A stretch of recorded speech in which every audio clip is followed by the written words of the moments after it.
Good morning, everybody, and welcome to Coffee and Football right here on Texas Football. I'm your host, Blake Monroe, where I'm joined each and every morning by Bobby Burton and CJ Vogel. And hope everybody out there is staying warm. Be sure to tell us where you're checking in from. We love to see that. Now, guys, let's jump right into it.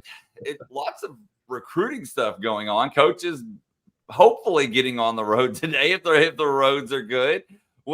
Any idea where they might be going, who they might be going to see, that type of deal? Yeah, absolutely. So, for example, Steve Sarkisian is slated to be in Jasper. There's a tight end out there. Obviously, Ty Anthony Smith was out there. Oh boy, hey, Fresno, you got to give us your degrees. By the way, this is not fair right now, guys.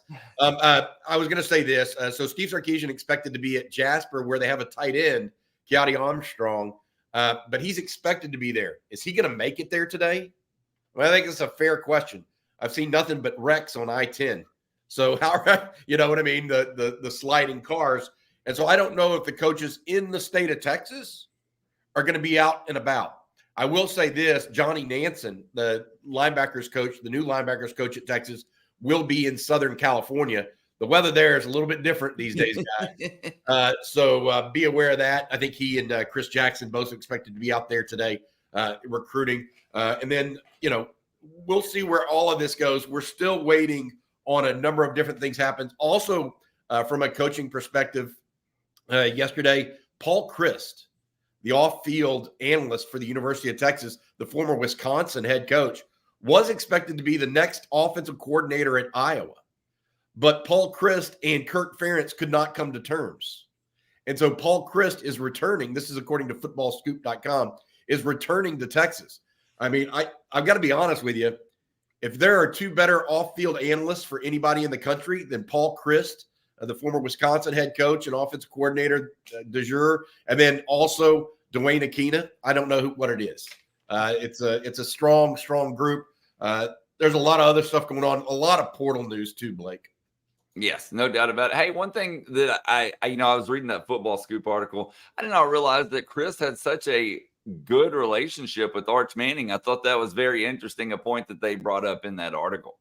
I think it's great. I mean, this is what the depth. I mean, AJ Milwee had great relationships with Mac Jones. AJ Milwee was not even on staff at Alabama.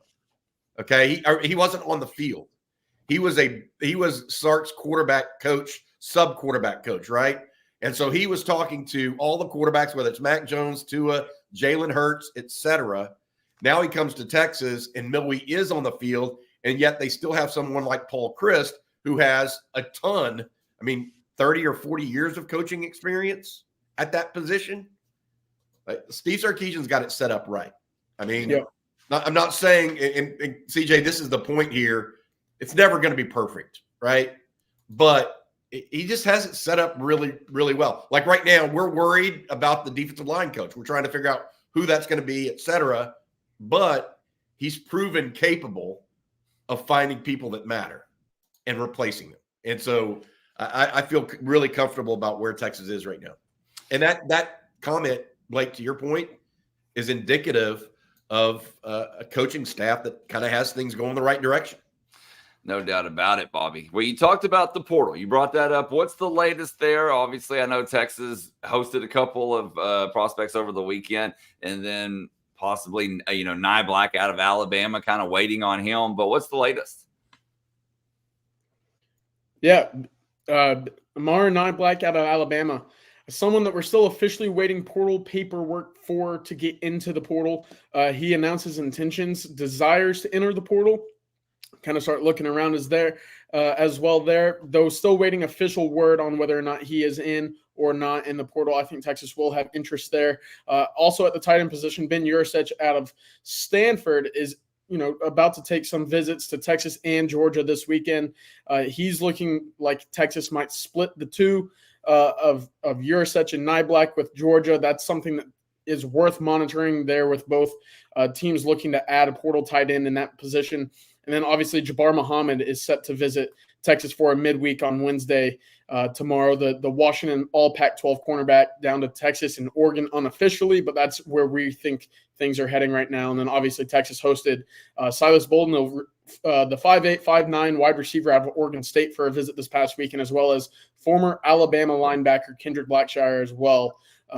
Worth monitoring both of those very closely at the moment as well. It's going to be interesting. All these names that we're putting out there, CJ, they're bumping the 85 limit for sure. There's no doubt about that, and some people are noticing it, including ardent fans that are in the chat, et cetera, elsewhere. You're right. You're 100% right. They are bumping it. That means there's going to be natural attrition. So we'll see what it means. Andrew Y, let's talk about this because the Stanford tight end is different than Black. The Stanford tight end is a more traditional inline tight end. Now, he has great receiving skills. Do not get me wrong. But he and Gunnar Helm would be very prototypical old school tight ends. He's a little bit better receiver than normal. But I will add this: the thought process of not only Texas going after both of those guys, but getting one of them is very important to this class. They need another tight end that's ready to go in the SEC. You can't go in with just one in Gunnar Helm right now. Obviously, we want to see where Spencer Shannon, Will Randall, Juan Davis even end up this spring. From that standpoint. But they've got to get one of these tight ends. They absolutely need to. Black is interesting because, as you mentioned, he said 2 days ago he was going in the portal. His name is yet to officially appear in the portal. The school has 48 hours to put his name in the portal prior to him. So basically, he could say it and fill out the paperwork, and it'd be 48 hours later. Let's see exactly if he goes in 100%. That is the thought process right now, though. Okay, guys. There was one other one. Juan Davis. This keeps coming up. But David Ross says, did Juan Davis portal? He announced intentions to and then withdrew. He is not in the portal. He is back with the roster, with the team, preparing for winter workouts coming up this week. But no, he is not in the portal at the moment. And then another name that we get asked often about here the last couple of days anyway, Caleb Downs. And Don McWilliams says Downs is supposed to be going into the portal. Is there any interest? Would he come to Texas if Texas did have interest in him? Well, Texas would certainly have interest in the National Freshman of the Year. The question is whether or not he would have interest in Texas, whether he would reciprocate that. He is a Southern guy. I think it's going to be, if he leaves, I think it's going to be Georgia or Ohio State. That's what the early tea leaves say. So I think Texas more focused on Black in that group. Okay, and then Junior Day. That's the other big thing coming up here in 4 days? Lots and lots and lots of names on that list. A lot of elite talent. Anybody new added to there, CJ, that you found out? Maybe that's somebody that would make headlines, I guess is what I'm trying to say. We found out last night Keoti Armstrong out of Jasper will be added to this Texas visit day as well. That is where Steve Sarkisian is this morning, checking out the Jasper talent, as well as getting some FaceTime with Keoti Armstrong down there. It's a really impressive group. I think I'm closing in on close to about 70 names right now. Another one that is worth mentioning is Michael Terry II out of Alamo Heights down in San Antonio, a 6'2" playmaker, true athlete. I think he plays quarterback down there in San Antonio, but most guys pin him as a wide receiver at the next level. He's a really special talent and one that will be making a return to campus following a trip last summer as well. Texas has yet to offer, but the tape doesn't lie, and he's one that will be worth monitoring very closely this weekend whenever he's on campus. A couple other ones that I wanted to mention. Jordan Davison, the running back out of Mater Dei, is expected in. Also expected in Jonte Newman. Just a list. The offensive line list looks terrific, but there's one exception. Michael Fasusi is apparently going to Missouri instead of Texas on January 20th. He is one of the top offensive linemen on the board for the Longhorns. That was a little bit of a surprise, wasn't it, CJ? Yeah, it was. And it's not, to the point yet of concern. He's been to Texas pretty often over the last 6, 7, 8 months. But it is one of those things where you'd obviously liked him to have been on campus with the big Junior Day festivities going on rather than Missouri. So not yet something to worry about, but it is worth, monitoring at the moment. I would also add Dylan Battle not expected to go to the January 20th Junior Day. That's a big defensive lineman. Some of the defensive linemen taking a pause right now, including DeAndre Robinson, as the Longhorns are preparing to offer and hire a defensive line coach. That kind of makes sense, but we'll see if they get him back in later in the year. Battle, one of those guys that is expected to be at the top of just about everybody's board as well. So all of these names, CJ and Blake, we're going to try to go over and give you a running list. Basically, we're going to take CJ's spreadsheet and show it to you guys in the recruiting breakdown later today. So you guys will be able to follow along with all these names we're hearing. We'll have not only their positions, but also their high schools and where they go to, et cetera. And there are a lot of them. Sorry, I didn't mean to bring that question up. I got a couple of Junior Day questions here. E. Kim says over under 2.5 commits from the Junior Day. We were kind of talking about this before we went on. CJ, I'm going to let you start. I'm going to take the under just in the sense that it's very early in the cycle still. It's still one of those parts of the year in which the recruits and the staffs are still getting to know one another. They still want to evaluate one another. They still want to get, proper hand size, height, weight, everything along the lines of that in terms of just knowing how well that they will stack up on the big board for the recruiting process. History also tells us that Texas doesn't like loading up very early, at least not this early in their recruiting class. So we've seen a lot of interest and movement in prior classes start to come in and start rolling around the June official visits. That's really when I would expect, again, for this class to start getting going. But they're early they have 4 commits in the class already so far this year. And that's, what I would say is very early. They'll have the opportunity to add people. It will be up to them to whether or not they want to take these verbal commitments this early on. That's the key for me. Does he push? Does Steve Sarkisian push for some commitments on Saturday or on Friday even? Some guys probably coming in early, Friday, Saturday, Sunday. If he pushes Kim, I would go with the over. If he doesn't, which I don't think, that just doesn't sound like Steve Sarkisian to me, if that makes sense. He doesn't push. He's a lot more patient, I think, than most coaches when it comes to recruiting. And it's proven out. The way he does it is proven out. So I think that we as fans have to put that in the the underneath the hat and smoke it, kind of like, what is he really going to do? Maybe he already knows the offensive lineman he wants, and so they run on offensive linemen, CJ, or maybe he knows a couple of the wide receivers he wants, etc. It could be position specific, or he could say, I want to see all these guys play as seniors, or I want to see these guys really work out with their teams in the spring camp in 2 days, or excuse me, not 2 days, but in spring training. Because look, there's no need, I don't think, to be hyper aggressive with all of this. There's plenty of time in Texas, unlike in years past where Texas, I thought, maybe had to be a little bit more aggressive. Texas is playing with a stacked deck right now. So it's a little bit different for me.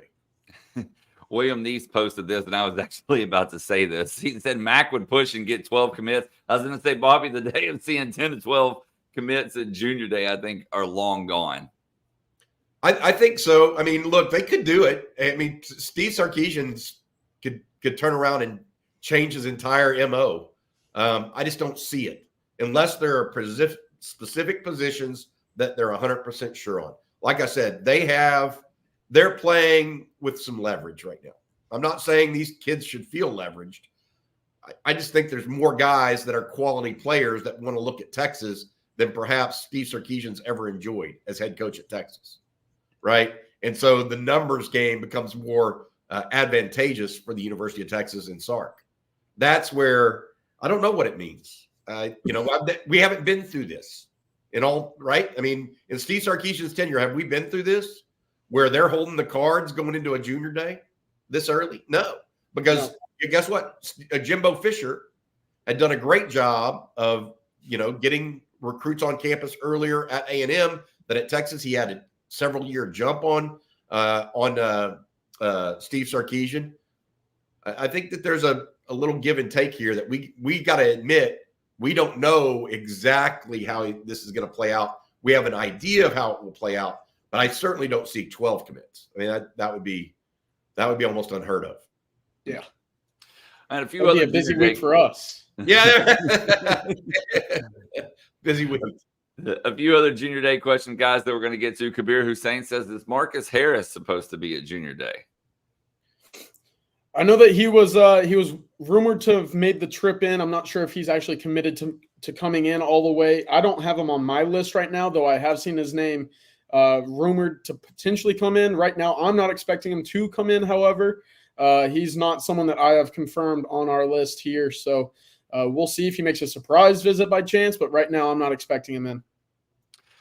And then one other player-specific question, David Rawls, is what about Christian Jackson? I do have Christian Jackson in, the interior offensive lineman out of Port Neches Grove. I've got him in. He's on the list. Like you said, Bobby, that offensive line list is stacked. There's a lot of big-time names inside the state coming in. It should be exciting for Kyle Flood and his group because that's a lot of big boys coming in, a lot of big humans, and he's on that list. I want to say this. It's Jackson Christian, not Christian Jackson. By the way, his name. Right.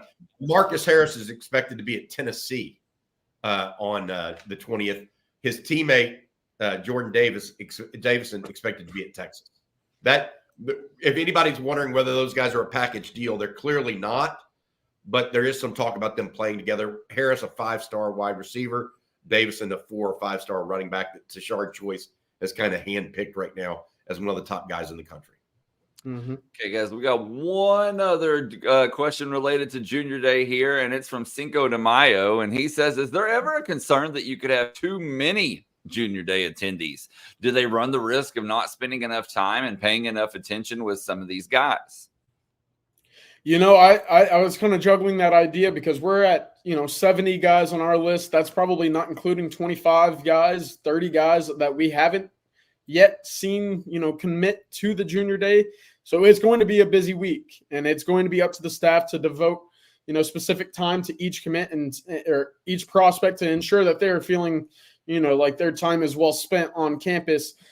This is not something that I've necessarily heard as a problem with the current staff. I don't think that they've had a Junior Day as big as this, obviously, but they've been very good at finding time to spend with each prospect when they are on campus, more so than previous staffs, at least, that I've been aware of. It'll be an interesting juggle and exercise to see just how well they do it. This is a lot of names coming in, but right now I feel confident that they will be able to, get enough face time with one another, prospects, families, whatever it may be, to ensure that everybody's, feeling the love from the Texas staff. I agree with CJ on this. There have been times when Texas had 50, 60 guys in, and I felt like it was, I don't want to say not run well, but it was kind of mishmash. Maybe some guys fell through the cracks. I think this off-field group that works with Sark has a little bit better control, a little tighter control, maybe on what's going on. And they have more guys than they've ever had before too to help. I could give you a shout out to 4 or 5 of them right now that deserve some credit behind the scenes. But my take on it is that Texas will likely have some guys come in Friday night, just a handful, right? That'll give them there's maybe 25 to 30 of these guys that are no-brainers that Texas wants.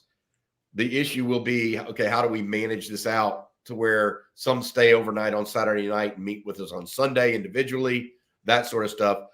Sark has done that well, and his staff has done that well. I really am impressed by 2 people at this point, among others, Billy Glasscock, the director of player personnel for Texas, and Brandon Harris, who's kind of Sark's right-hand man when it comes to recruiting top-level players. Those guys have done well. Other ones like John Michael Jones behind the scenes, tremendous job. Bobby Merritt, he manages the portal. They've got a lot of guys that have their hands in this to try to dot every I and cross every T.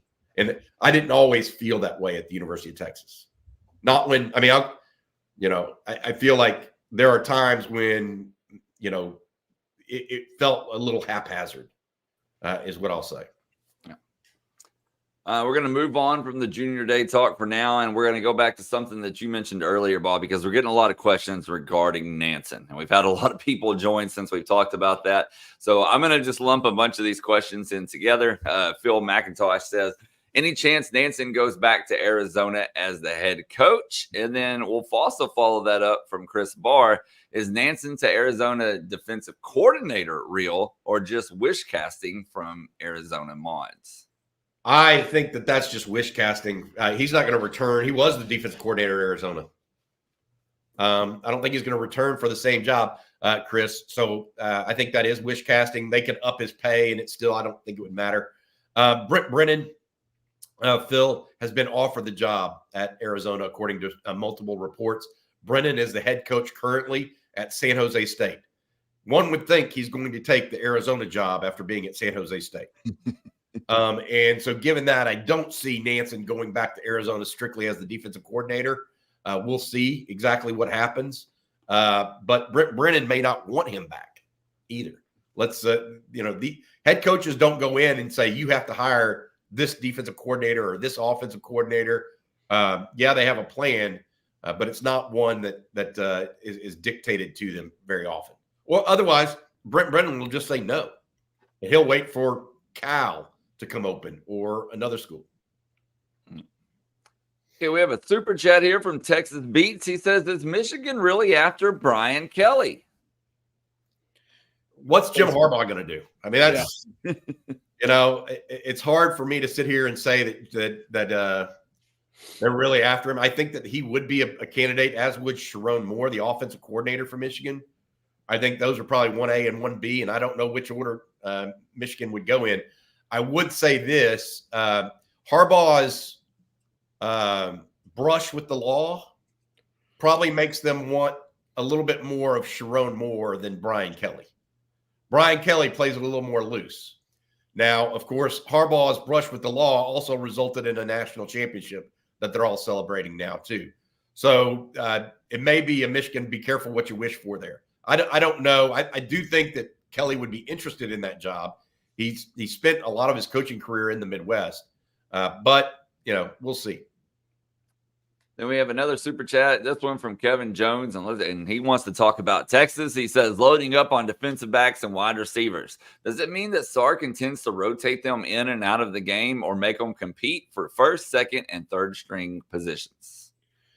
Well, it's not something we've seen a whole lot of on the offensive side of the ball. We see rotations happen pretty often with the defensive backs at safety, cornerbacks. They do it very often on that side of the ball in comparison to what Sarkisian does. It's going to be, how quickly these new wide receivers can get acclimated to the Texas offense, how quickly Sarkisian can bring them into the circle of trust that we continue to bring up on the offensive side of the ball. So I don't think we'll necessarily see a large rotation again in 2024 in terms of number of wide receivers. Sarkisian likes to find the guys that he can trust, put on the field, and know that they will produce and develop more so than tossing out someone who might have some question marks or a lack of experience on the field of. So I would expect to see a similar rotation, a similar style of play on the defensive side of the ball with the defensive backs, especially if Texas is able to add Jabbar Muhammad. The talent drop-off should not be near as large as what we saw from 2023 in terms of rotations and who was on the field in that aspect. On the offensive side of the ball, I think Sarkisian's going to find his 3 or 4, I don't want to say 5, but those 3 or 4 guys that he thinks, can play the entire game and go out and run them the entire duration of the game. I think we'll see as much rotation in the secondary as we did last year, if not more. And because I think Makuba can play safety or nickel. I think Barron's going to try to play some corner. Ryan Watts was injured a lot last year too, so I feel like his leaving will open up some corner spots. We may see more Gavin Holmes even, right, at corner. The things that I would get at is this. Okay. So, on offense, it's just a little bit different. If you have a Lamborghini and his name's Xavier Worthy, why are you going to go? I mean, I love Jonte Cook, but Jonte Cook as a true freshman is not Xavier Worthy as a junior, right? Casey Kane is not Adonai Mitchell. Why would you necessarily substitute him? You don't substitute the offensive line that way. I mean, why would you do that at receiver? I think some people are used to it because of what Tom Herman did or what Mac Brown did, et cetera. But to be honest, when Quan Cosby and Jordan Shipley were your receivers and Brandon Collins was your third, those guys didn't come off the field very often. I mean, if you have guys, you have guys. And Texas, I think this year felt like they had guys with Mitchell, Worthy, and Whittington. The year before, Sark substituted more. He didn't have any guys other than Worthy, in his opinion, and Whittington was often injured. So I think that Sark gets a little bit of a bad rap on that because I think that this particular year, the difference was so distinct, right? I mean, Worthy, definitively better than Jonte Cook. A.D. Mitchell, definitively better than Casey Kane. Jordan Whittington, definitively better than DeAndre Moore. What are you supposed to do if it's a tie ball game in the third quarter? I mean, you know, every play matters, right? Y'all, every fan would go, why did we go 3 and out? You know, if something like that happened. And so I feel like you have to give Sark credit for knowing his team a little bit. Like, would I have liked to see Jonte Cook see more action? Absolutely. But when? You know, at what expense? And I'm not saying Jonte Cook's not going to be a great player because I think he's going to be a really, really good football player for Texas. The question is, do you take him out in place of, I don't know, Gunnar Helm and JT Sanders when you're running the ball?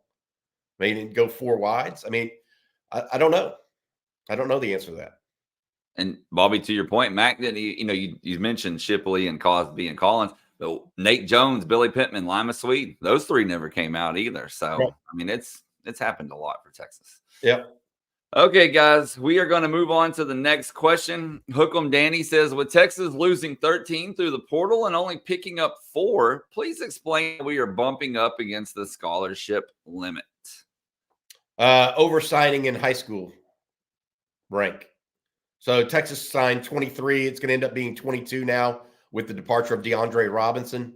We're told that he will be given his full release, the defensive lineman, if he hasn't been given it already, out of Orlando Jones. So that's 22. Add 4, that's 26. You only allowed 85 total in the fall semester.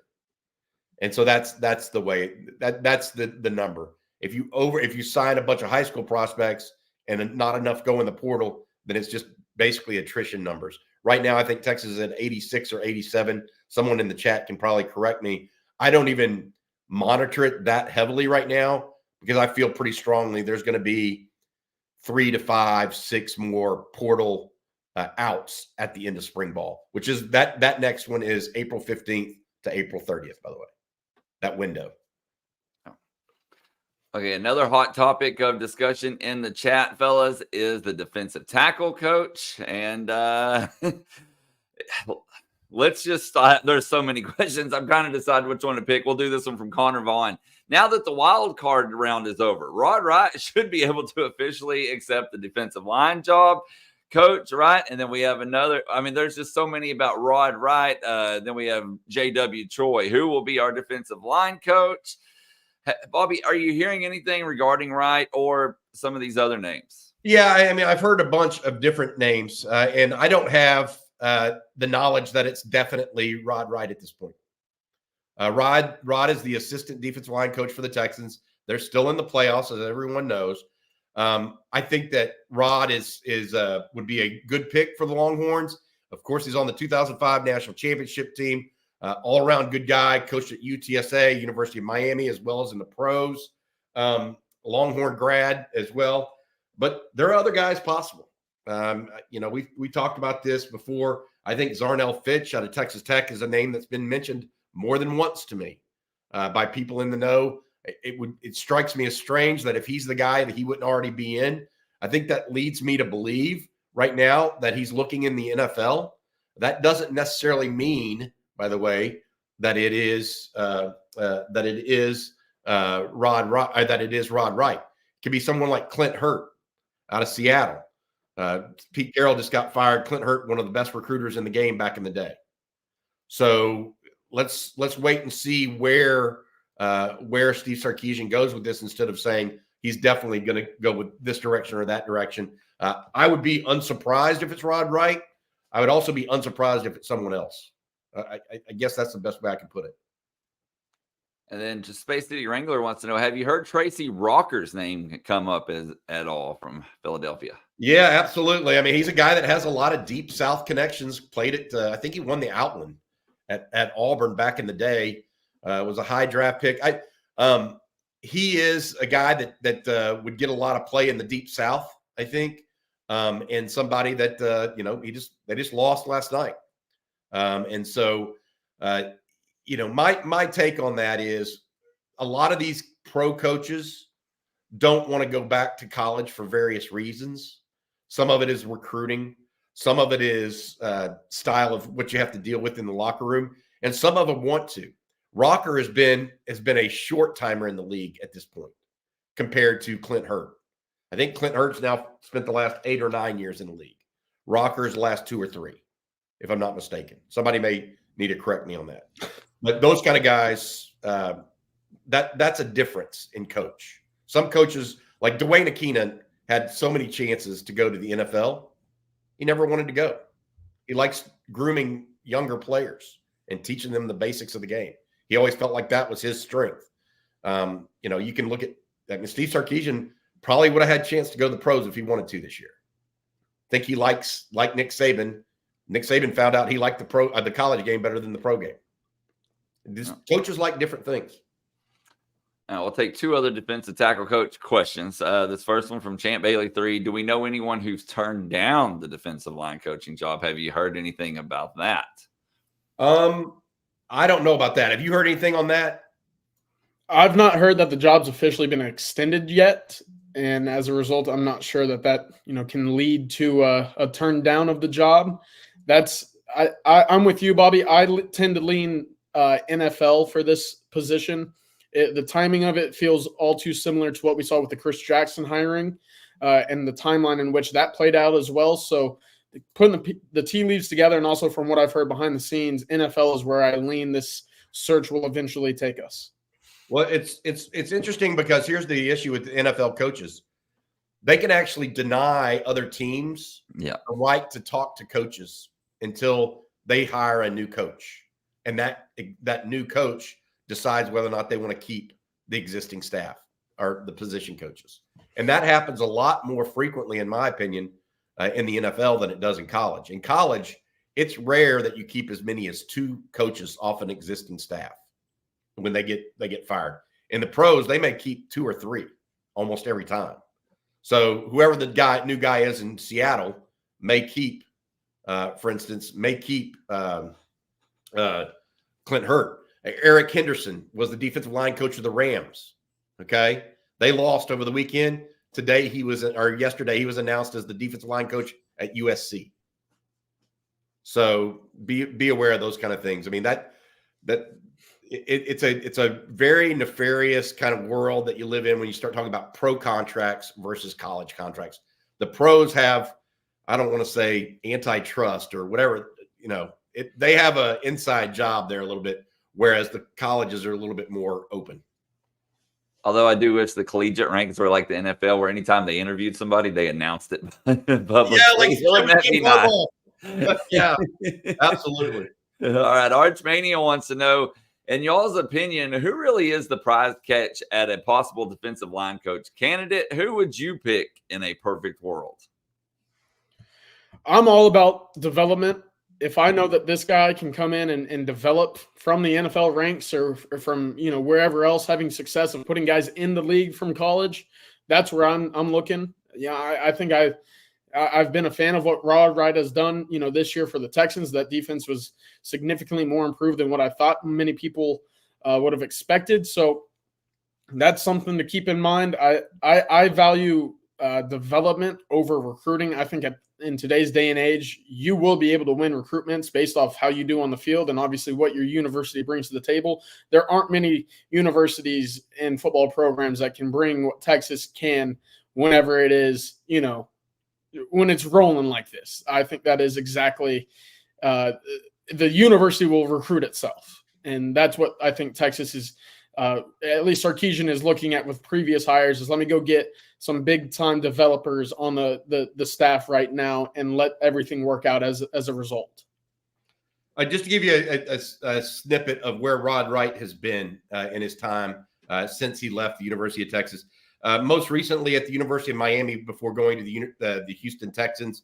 Before that, he worked for Jeff Traylor at UTSA. Jeff Traylor said to speak very, very highly of him. Before that, he was at East Carolina and spent the year there. Was also at Sam Houston State for 4 years.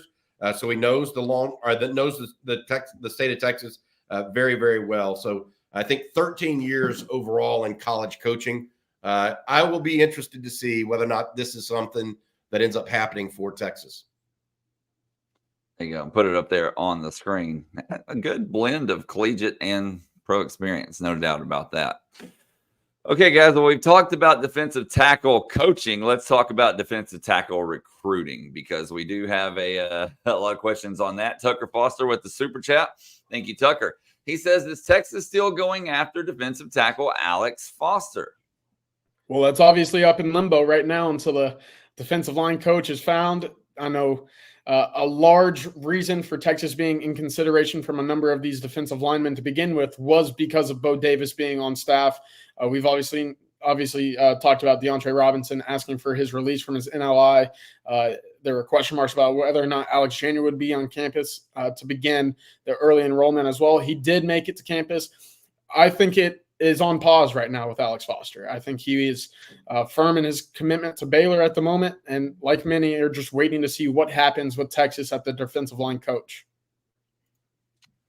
And then Kingme wants to know, do we revisit McKinley with Robinson on the fence? He's committed to LSU right now. He did that on, I think, New Year's Day or New Year's Eve. And that was the one place we thought he was never going to go. But ended up staying home after all. I think that A&M's he really liked A&M the most, and because of Elijah Robinson, the former A&M defensive line coach, now is the defensive line coach and defensive coordinator at Syracuse. After that happened, I don't think he had a favorite, and so he just decided to stay home. That's really where I get what the vibes that I got from that. So I don't know that even revisiting Dominic McKinley at this point is going to be that possible. I would say this: Texas is going to be looking in the portal. There are not many guys out there right now that Texas is. I don't know of a single one that has been greenlit from a defensive line perspective, like an upfront interior guy. But that April 15th to April 30th, I think if some people get in the portal, then Texas might be not just interested in one, but two at this point. And while we're on the subject of defensive tackles, we're going to take this question from Matthew. And he says, are we going to have to rely on Sadir Mitchell to make a jump? Broughton and Collins can do it all on their own. I think he means can't do it all on their own. Yeah, everybody in that room is going to have to take a jump forward. I mean, we talked about that defensive line, interior defensive line being the strength of the Texas defense this year. You lose a lot of production, a lot of experience, a lot of talent. Texas needs that entire room to take a step forward. Sadir Mitchell is one of them. You got to get your body right. You got to reshape it, get completely acclimated to the speed of the college game, as well as getting your conditioning right as well. So Sadir Mitchell, up there as 1A, 1B in terms of guys that need to take the step up in that defensive line room right now. I put Aaron Bryant in that conversation as well because, like you said, Alfred Collins and Vernon Broughton cannot do it all on their own. They're going to need that rotation, and we saw that rotation even with guys like Sweat and Murphy, who are all American caliber guys in the interior. So Sadir Mitchell this spring in winter conditioning is huge for him. Well, CJ, you talked about needing to step up, and that leads me to the next question from Space City Wrangler. I know you mentioned a couple of these defensive tackle guys, but he says, we're going to need more room. What guys have to have a big spring? So besides defensive tackle, what are some of the other positions, other players that you guys really think need to take that big leap, that next step to impact this team next season? It's a great question. It is. The position that comes to mind for me is linebacker. I know Anthony Hill showed some spurts of, what you expect from him out of a five-star guy. He needs to continue to improve on reading the runs, not overrunning run blocking holes, fitting where he needs to fit. And then obviously Leonga Lafau. How does he fit into this defense? Can he take the step forward? Replacing Jalen Ford and what he brought to this defense is not an easy task. That's going to be something that Texas is going to feel an absence about in 2024 with no Jalen Ford and what he brought to the table. Can either of them really be that new voice of the defense? Can Leonga Lafau win that position outright? Will David Benda continue to take leaps forward that we saw in this past season as well? I'm really eager to see just who, takes that next step, because that middle linebacker, middle of the field spot in the defense is very important. I think that there's a number of guys. Tap is certainly one. Look, guys like, these young guys like Samaje Burrell. He's behind Leonga Lafau right now. And Anthony Smith now is coming. So put him down there. I mean, you mentioned Jalen Gilbo and Austin Jordan. Where do they fit in this mix right now? Then you look in, Savion Red. What about him? What role does he have on this team? Ryan Niblett and DeAndre Moore. They need to step up. It's going to be a lot of guys, in my opinion, that have to step up, and their clocks are ticking, to use a better term. And so we all know that, and they know that, and the coaches know that. So we got to wait and see what happens. But there's just a number of guys that is the rose going to bloom, or is it going to stay closed? Right. And that's kind of where those freshmen and sophomore, they should start making those changes in the spring. We'll know more by the end of spring ball. By the way, I don't know if I've mentioned this. Spring ball starts the spring game is April 20th. Everybody, I know that we mentioned that last week, but if you want to be up in Austin for any time this spring, make sure you circle April 20th for the spring game. I bet there's 50,000 people there this year. Yeah, I bet it's a packed house. Yeah. And Buzz Roy wants to know, when does conditioning actually start for the spring? What is it? Today's Tuesday. Classes start back up today. They should be getting going this week. I heard actually, there's a lot of excitement from the incoming freshmen to get going and ready to see what it's like to be in college, for this Texas program. I said, I'm not necessarily sure you should be all too excited coming off of this winter break and making that jump. But hey, if you're able to, good luck to you, because that's going to be a fun task, a fun time in your life for these incoming early enrollees. But this week is when things will get going. Texas is obviously excited for the junior day, but on the field as well, the winter conditioning starts going with the strength and conditioning staff. All right, we are going to move on here. And while we're talking about spring ball and changes and everything, Phil says, off-topic question, any idea when they're going to start putting the SEC on the football? Will we see that logo in the spring? Woo! I wonder. I'm hopeful. I'm ready for it. When are they going to replace the flags going across the east side of the east side of the stadium? Well, they already had them as they changed them mid-year to the Texas flags. They took off all the Big 12 schools, so that was fun to watch. A little petty back at you bit from the Big 12. All right, well, while we're on the subject of the SEC, Ski-Breck says the SEC is going to run all over us next year and maybe the year after. Our defensive line room is the weakest on the team with the least amount of prospects. Y'all see that happening? I would say that Bo Davis did not leave a plethora of prospects that are ready to go behind. And so, yes, I see I would say that is the weakest area on the team at this point. Anybody, CJ, anything you think is weaker at this point? It's the biggest question mark right now. I think that's certainly something that we can all agree on. But like you said, Bobby, we'll see just what this unit looks like compared to what it is now from when we go into the season, and who else is added to that group, or who else makes a step up. Someone might light the spring ball on fire. You just don't know until you see it. Okay, guys, this next question here is going to be from the Green Lantern. And he says, we've heard about how well we pressured the quarterback the last 2 seasons. Yet I feel we won't be an elite defense until we start putting quarterbacks on their back, especially in the SEC. What you think? Well, it's certainly something that Texas is going to have to improve on and become significantly better at bringing the quarterback down or even running backs behind the line of scrimmage. It's great when you can stop the run, but at the same time, 2 yards, 3 yards per carry add up. That's something that Texas, I thought, did a great job of this year, especially in the run game. I think they were top 15, top 20 in the country in terms of the run defense.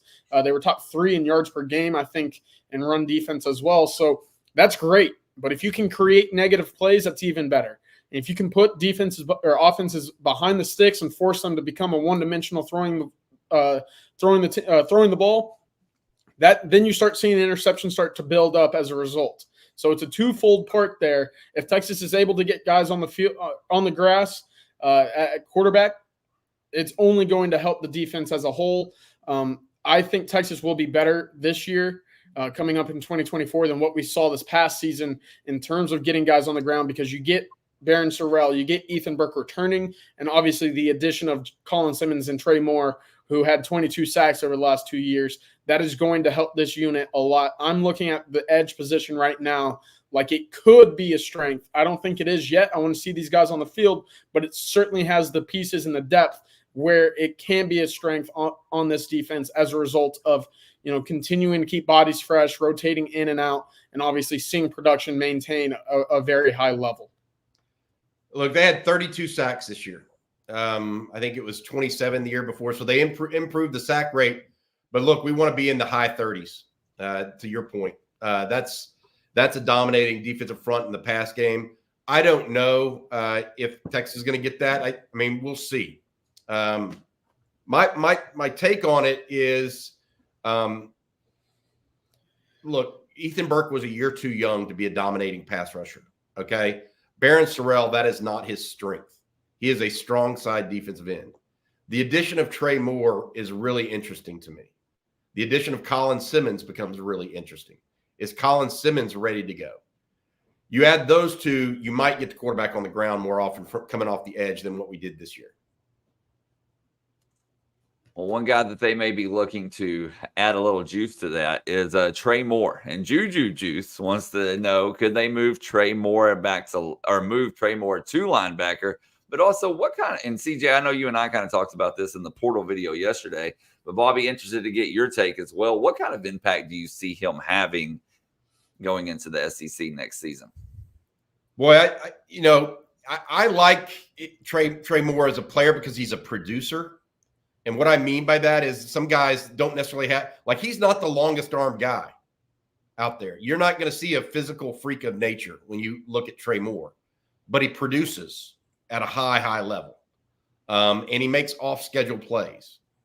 So I feel like you're going to find a guy that makes some off-schedule plays for you. I don't know if he's going to be the missing piece. Right now, I'm more, again, to echo some sentiments earlier, I am more concerned about the interior than I am Trey Moore. I do think he'll have 7-8 sacks, most likely, something like that. It'll be down. I don't know that he can move to linebacker, like an official linebacker role. When I was talking to him, not to him, but to his marketing rep, they were being told that he was going to play buck, which is the boundary defensive end. That's the same position that Ethan Burke played this year. So that means Justice Finkley likely moves to the jack full time. Then we see what happens with Colin Simmons, Jamon Tapp, those guys. Yeah, I don't think there's a need to take him away from what he does best, and that's getting after the quarterback. Not only did you see the 22 sacks over the last 2 years, but his 8 batted balls up the line of scrimmage. Tells me he's a natural rusher of the passer. He understands when he's not going to get to the quarterback. He understands when the quarterback's looking his direction and can alter the passing throw lanes that are seemingly coming right over his head. I think you take away what he does best, you negate his addition to the defense in its entirety as a result. So keep him on the line, keep him rushing after the passer, and keep him near the ball because that's where he is his most impactful. 3 forced fumbles as well. He's a guy that just makes an impact. I like that. Keep him on the edge. Y'all mentioned Vasek a second ago. Isaac Darden says, when does Vasek turn it on? It would be big if it was this spring, wouldn't it? I had very high hopes for Colton Vasek. Yeah. Got to get healthy 100%. But this spring would be great for him. I know that adding weight, getting his body right was the number one point of emphasis with him. Obviously, getting healthy probably supersedes that. But if he can get his body physically ready to roll for the SEC, he should be able to run into 2024 towards the end of it, or even 2025, hitting the ground completely running. And that should be big for the Texas defense. And as we look, way down the line. Let me ask you guys this real quick before we move on. If he stays healthy, and that's obviously a big if heading into the season, but if he's healthy, ready to go, what would you consider a very successful season for Vasek? Rotation. Get in the rotation. Take over for Justice Finkley, maybe. Be as good as Justice Finkley, if not better. Yep. That would be that category for me. Will he do that? I'm not predicting that. I think he has to get stronger. I think he has to get healthy. Okay, guys, we're going to move back on. We got a lot of people that have joined us since the beginning of the show, so let's go over that. And let's start with the portal. Can you give us the latest on the portal news? Yeah, let's just talk about it. The 3 kids that visited this weekend, one of them, Isaiah Bond, the transfer from Alabama, has already committed to Texas. He's expected to enroll. Texas now has 4 portal commitments. They also visited with 2 others this weekend, Silas Bolden out of Oregon State. Right now, Bolden does not have to make an immediate decision. He is not a mid-year transfer. He's going to be a grad transfer from Oregon State, so that's number 1. Number 2 is Kendrick Blackshire. He is a linebacker out of Alabama. Texas is the favorite there. The question I have is whether or not Texas is going to push for that commitment. He would be a downhill linebacker that would be an older guy in the room for them. Also has Duncanville ties, which is very important to the University of Texas as well. Then you look at the other guys on the board right now. Ben Urisic is a tight end out of Stanford that visited Georgia this past weekend, is expected to visit Texas in the coming weeks. Texas is very interested. So this is a guy that would be offered a scholarship. That is one of the guys that they are targeting. Another guy that is a potential target is Amari Niblack at tight end. He is the tight end from the University of Alabama. His issue, of course, is he said he was going into the portal, but as of 8:15 this morning when we went on air, or 8:10 this morning, his name had not officially appeared in the portal, so Texas couldn't make official contact. So until that happens, we're left in the wind a little bit, and so is Texas. We'll see if that indeed happens. I will say Alabama has 48 hours to enter a player's name into the portal if he submits his paperwork. We haven't heard more from Niblack in that regard. So he could have changed his mind, and we just don't know it yet. All right, that's the tight end position.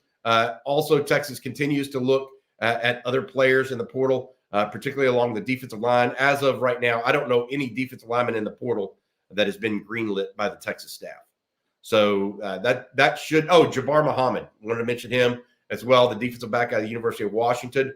It sounds like it's coming down to Oregon and Texas, perhaps in that order right now. Of course, Texas is expected to host him on an official visit later this week, weather permitting, tomorrow. So we'll see how that turns. But Oregon, Texas, the 2 finalists, we believe, for Jabbar Muhammad, the cornerback. I want to go back to tight end for a second. Frioli93 says, which tight end would best fit Sark's scheme? He personally feels like it would be Niblack, but what's y'all's opinion? I lean Niblack as well. I think Sarkisian tends to find mismatches at the tight end position and really looks to implement that into his offense. I have the numbers here. Niblack actually was out wide more than twice as much as what we saw Jatavian Sanders, which is a little bit, of a contradictory statement there. About 50% of his snaps almost came as a slot, in the slot position, 16.5 yards per target. That was a little bit more than Jatavian Sanders as well. But when you consider what Sarkisian is accumulating right now on the offensive side of the ball in terms of speed being the number one factor, Niblack fits that role a little bit more than what Jurasek brings. I think that's worth noting. I lean Niblack in the sense of being able to stretch the field vertically and still providing enough inline blocking where it's not a complete mismatch. You can get away with that. We saw Texas do that with Jatavian Sanders over the last 2 years as well. So Niblack's kind of that guy for me. Bobby? I think they both fit. I think they're different players. To your point, I don't think Jurasek lines up out wide very often, right? I think he's more in line. Not that he can't be in the slot, but he's definitely not an out wide guy. And so I don't. Yes, it has to be. I think it'll be an either or because I don't see both of them going to the same school. But I will say this. With what Texas is recruiting right now at wide receiver, CJ, I lean to Niblack because of the explosiveness. Yep. You mentioned Isaiah Bond, Jonte Cook, guys like Matthew Golden. We talked about this. These are guys that are low 4.4s. Jonte Cook may be a 4.45 guy, right? Ryan Wingo, low 4.4s, maybe high 4.3s. You know, what do you take from that? You know, and so by adding a guy like at tight end that can stretch it even further, are you really? And then you add Jaden Blue, who we all know has some special speed. Is Sark in the midst of changing what he does on offense? And if he is, maybe Niblack is a better fit. That's my thought on that. Casey says Jurosek's production in a bad offense with bad quarterback play is pretty good. Jurasek is a more complete tight end. If we want to use Juan Davis as the split tight end, then Jurasek opens the run blocking game even more. I don't disagree with that. He's a much better blocker than Niblack at this point. More complete tight end. Also older. Yep. Played in a pro-style offense at Stanford. Niblack was, used, out wide as a tight end. I feel like you're right, Casey. I mean, that's the point is we could argue about it, but I think that one, it's who you can get. Like I think both of them are greenlit, if that makes sense to you guys. Like, yes, we want you. The question now is which way do they go with it? Right. And what comes to them. I mean, Niblack's not even in the portal officially as of 8:10 this morning. He said he's going in, but you and I both. I mean, Juan Davis said he was going in. Yeah. Aiden Blue 6 months ago thought he was going in. So we all are 12 months ago. So we all have to wait and see if that actually follows through. For sure. Okay, guys, we have another super chat here, and this one we're going to go over to portal and defensive side. Kabir Hussein says, since we're going for Muhammad, do we also go for Dezz Ricks? Matt, I don't think so, and I'll tell you why. I think they're being very specific in the portal for late ads. I don't think they're going for high school / 1 year out of high school guys right now. When they bring somebody in, they want to make sure they're an immediate piece of the puzzle. They don't want anything that upsets the culture of the team. And having those guys come in and maybe not be in the rotation could upset the culture. They don't know that guy. They haven't recruited him before. It'd be one thing if Texas had recruited him the whole way through. They haven't done that. We've talked about potential future players. Let's talk about current players for a minute. Football Junkie says, from a national view, Hill Jr. had a great year. Upside for this kid is tremendous. He will be one of the top guys at his positions this upcoming season. That would be big. That would be really big for Texas if he is able to make that jump. Again, I think the next step for Anthony Hill is being more of a fit in the running game. There were times where he ran past holes, he cut back too early, whatever it might be. That's the next step for Anthony Hill because you know how impactful he can be getting after the passer. And also, I thought he made strides in the passing game as well. There's still obviously some growing pains there. Young linebackers tend to get picked on a little bit, but that's the next step for Anthony Hill. My favorite thing about Anthony Hill is every single tackle feels like it's a WWE slam.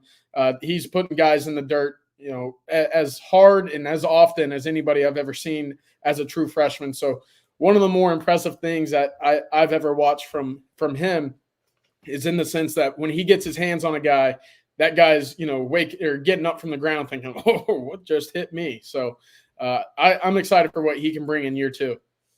Big fan of guys that make off-schedule plays. Yeah, absolutely. I talked about it until the cows come home. Guys that make off-schedule plays in college football are worth their weight in gold. They make, plays that you don't expect people to make. And that is what separates the great players from the good ones. And I think he has a chance to be a great player. To CJ's point, I don't think he's a great player yet. Run fits, dropping into coverage, leadership, knowing the defense backwards and forwards. He can get there. He's shown that he can get there. He just has to make that step. But he is a off-schedule player if there is one. In my opinion, he's the most talented guy, maybe outside of Kelvin Banks on the roster from that standpoint. Well, I asked y'all this about Colton Vasek, but what about Anthony Hill? What would you consider him to have a successful season next year? Obviously he had a phenomenal freshman season, but what would you look at and say, man, what an amazing season for Hill? Step up and be the team leader in tackles. How about that? Yeah. I don't think he's going to be a guy that's off the field very often, if at all. So if you're going to play that linebacker position, you better be involved a whole lot. And I like that pick, Bobby. Yeah. Look, they're losing 90 tackles from Jalen Ford and 119 the year before. So that's a lot. Just like that's a lot of receptions on offense from those 3 wideouts. And JT Sanders and Jonathan Brooks. It's a lot on defense replacing Jalen Ford. You need a new leader on defense. And Zane Petty wants to know any possibility of Anthony Hill moving to Mike linebacker. I think there's some possibility there. I also think there's a possibility PK over the offseason starts tweaking the defense a little bit more based on what he has available to him. He has a history of doing this. They have been interior heavy since he came to Texas, actually. And they haven't been able to do much tweaking because of that. So more 3-man fronts potentially, et cetera. I think you could see a lot of that. AJJ Sports wants to know, who do you think will lead the team in sacks next season? I think it will be Trey Moore. He just finds ways to get after the ball. He finds a way to get to be impactful in the backfield. That's what he's done his entire career. I would actually, I don't have the numbers right in front of me, but 22 sacks. I would think that's more than what the returning edges have combined in their career right now. I like Ethan Burke to be number 2. I think what you teach, he has what you can't teach, and that's length and size with good flexibility off the edge. I'm very optimistic about what he can bring next year as a result of that. He has an athletic background from playing lacrosse, from, being able to bend and turn and contort his body, which is 6'7". He's every bit of 6'7" with great arm length. That is something that you can't teach. I'm excited for what he can bring, but right now I lean Trey Moore and then Ethan Burke right after that. Okay, guys, we got one more super chat to do before we get out of here. This one from Clifton Hines. He says, what's y'all's prediction for the offensive line starting lineup?